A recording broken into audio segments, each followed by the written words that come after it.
阿林議員你好啊，你覺得維園今日第3日咧個氣氛點樣咧？我覺得咧天氣咧雖然係有啲熱嘅，但係咧都無阻大家嚟呢個同鄉社團家鄉市集嘉年華嗰個意欲啦。咁啊大家咧仲係擺得非常之熱情嘅。咁我覺得呢個活動咧搞咗幾年咧都係非常之成功啦。一來咧我哋都希望咧係咪有更加多年青人咧可以入場嚟買嘢，除咗係消費之外咧，都令到我哋嘅年青人咧係更加認識我哋嘅家鄉啊，培養佢哋嗰種鄉情啊，同埋傳承佢哋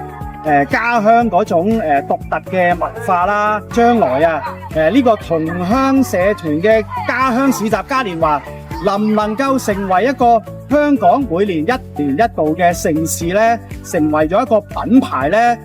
更加咧係可以吸引咧世界各地嘅遊客咧都可以嚟到呢度咧